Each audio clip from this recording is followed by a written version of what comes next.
Hi, Teruvan Sanna, everyone.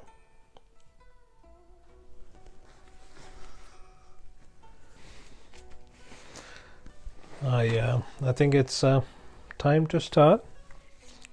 Good, perfect.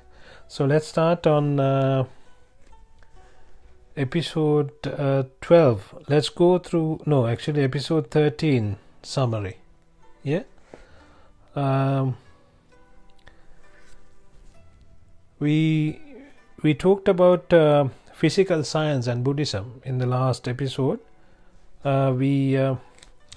We started with a story where Albert Einstein and Charlie Chaplin, they were talking to each other, and the gist of the story was that not everything in Buddhism can be understood by everyone. It's not very simple for everyone to understand it. So there are people who cannot understand it. We need to know that, right? And then we talked about karma. We found out whether karma is an energy. So we looked into how the karma is created and what happens when you do things or when you think with your mind, right? We also talked about if karma can be measured, and we said, yeah, it can be measured by kilojoules, and it's an energy. How this works, we talked about how it works, and creating the anantara samanantara pratya, where you create a field where you can match. In the modern science, that's like a Bluetooth. So if you want to transfer something to another device, what you do is you need to pair the two devices. You pair it first, and then you transfer whatever you want to transfer. It could be an image or whatever, right? So that's how you transfer merits as well. So in order for you to get good merits from someone else, you have to create a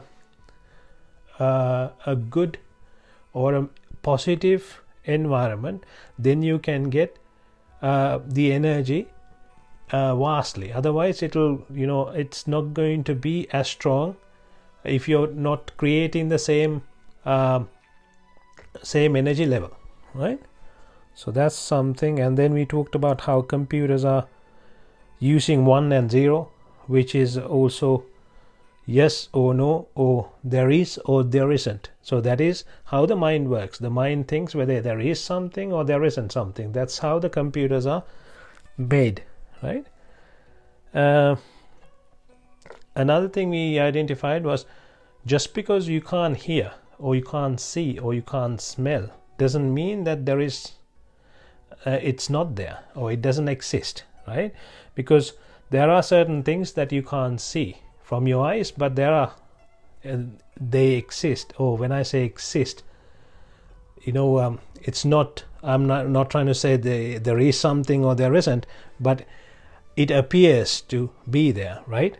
So same way, hearing, there is a certain level where you can hear, and out of that you can't hear, right? And then same with the smell, because dogs can smell more than human, right? So that's why people use dogs in the police and things like that.